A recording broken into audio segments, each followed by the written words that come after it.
যে বাড়িগুলো ছিল, যে কাঁচা বাড়ি পাকা বাড়ি সবটাই কিন্তু একেবারে মাটির সঙ্গে মিশে গেছে।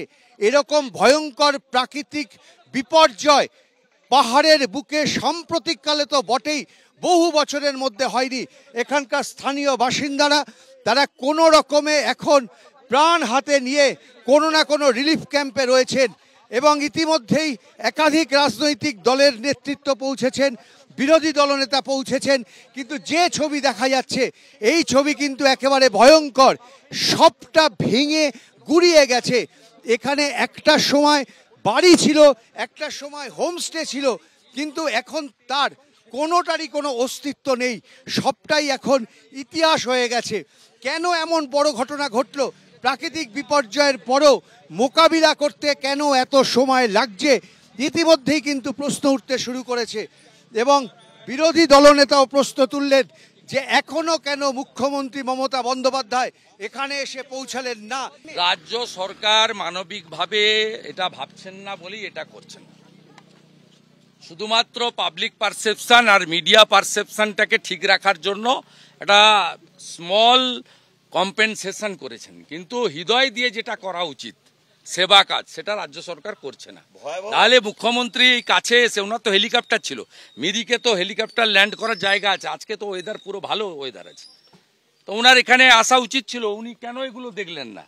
এই লোকরাও তো ওনার রাজ্যের নাগরিক, তাদের প্রতিও তো দায়িত্ব রয়েছে। পাহাড়ে ভোট পাই না বলে পাহাড়কে সবসময় অবহেলা করব, ঘৃণা করব, এই জিনিস উনি করেন। সেই জন্য পাহাড়ের লোক ওনাকে বিশ্বাস করে না, পছন্দ করে না। সোজা রাজনীতির কারণে সব মিলে কিন্তু এই মুহূর্তে ভয়ঙ্কর পরিস্থিতি। ফলে কিভাবে আবার এখানকার মানুষ তারা তাদের আস্তানায় ফিরতে পারবেন, কিভাবে তারা আবার তাদের স্বাভাবিক জীবনে ফিরতে পারবেন, এটাই কিন্তু এখন সবচাইতে বড় প্রশ্ন। ক্যামেরায় দীপ্তেন্দু সিংহর সঙ্গে উজ্জ্বল মুখোপাধ্যায়, এবিপি আনন্দ, মিরিক।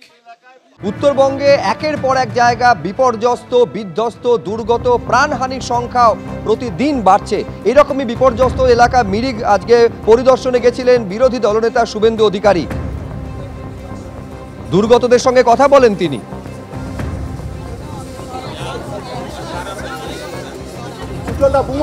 দেখতে পাচ্ছেন শুভেন্দু অধিকারী, কিরেন রিজিজু এবং দার্জিলিং এর বিজেপি সাংসদ তারা আজকে মিরিকে দুর্গতদের সঙ্গে কথা বলেন, বিপর্যস্ত এলাকা পরিদর্শন করেন।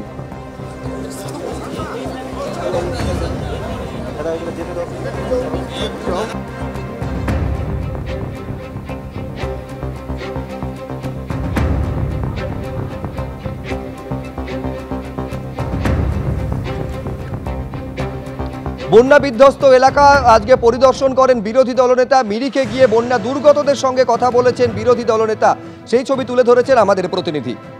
কিছুক্ষণ আগেই আমরা গেছিলাম এদের গ্রামে, যে ঘরটা দেখেছিলাম একেবারে মাটির সঙ্গে মিশে গেছে, সেটা এনার বাড়ি। आपका घर तो उधर ही है? उधर ही है। वो हम भी पीड़ित है, हम भी रिलीफ यहाँ पर है। माने क्या होगा उधर? वो लैंडस्लाइड हो गया था उस टाइम, 2:30 से 3 बजे का टाइम पर सुबह को लैंडस्लाइड हुआ था। उस टाइम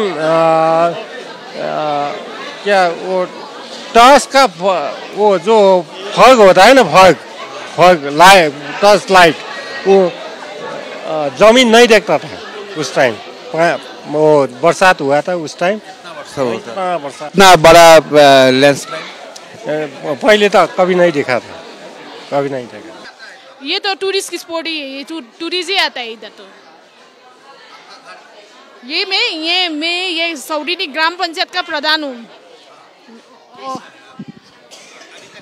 अभी तो सभी आके आश्वासन देके ऐसे करके, मगर हमको चाहिए इन लोग का शिफ्टिंग, पुनर्वास, जो सुरक्षित जगह में एक घर चाहिए सभी लोग का, और यही हमारा सरकार से एक मांग है। নতুন ঘর দিতে হবে, এটাই কিন্তু পঞ্চায়েতের এখানকার যিনি দায়িত্বে আছেন তার দাবি। কারণ তারা মনে করছেন যে যেগুলো তাদের বাসা ছিল সেই ঘরে তারা আর ফিরতে পারবেন না।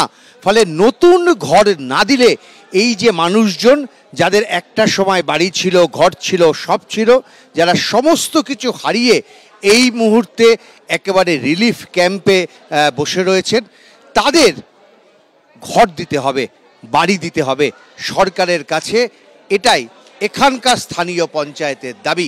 ক্যামেরায় দীপ্তেন্দু সিংহর সঙ্গে উজ্জ্বল মুখোপাধ্যায়, এবিপি আনন্দ, মিরিক।